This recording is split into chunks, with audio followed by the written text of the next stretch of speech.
नमस्कार मित्रांनो, स्वागत आहे आपल्या एका नवीन अपडेट व्हिडिओमध्ये. तर मित्रांनो, उद्या माळशिरस हिंद केसरीचं भव्य दिव्य असं ओपनचं जंगी मैदान पार पडत आहे. आणि मित्रांनो, या मैदानात आपल्याला अनेक सर्व नामांकित नंदी एका टॉपच्या पायऱ्यात उद्या पळताना दिसणार आहे. तर मित्रांनो, आपण आज व्हिडिओमध्ये आपल्या सर्वांचा लाडका दशम हिंद केसरी बकासूर नक्की या मैदानात कोणत्या गटात पाहणार आहे ते आपण पुढे या व्हिडिओमध्ये पाहणार आहे. तर मित्रांनो, त्याआधी जर आपण या चॅनलवर नवीन असाल तर चॅनलला सबस्क्राईब आणि व्हिडिओला एक लाईक नक्की करा.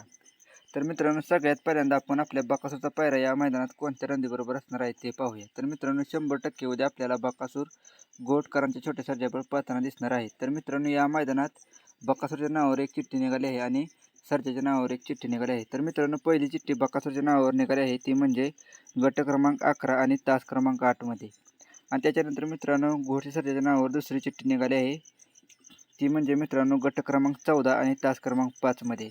तर मित्रांनो, आपल्या सर्वांचा लाडका दशम हिंद केसरी बकासूर आपल्याला या दोन्ही गटांपैकी एका गटात 100% पळताना दिसणार आहे. तर मित्रांनो, बकासूरला आणि सर्जाला उद्याच्या मैदानासाठी शुभेच्छा द्याव्या. नक्कीच मित्रांनो, आपला बकासूर उद्या प्रथम क्रमांक करेल हीच आपण सेवागिरी महाराज यांनी प्रार्थना करूया. तर मित्रांनो, व्हिडिओ आवडला असेल तर व्हिडिओला एक लाईक आणि चॅनलला सबस्क्राईब नक्की करा. धन्यवाद.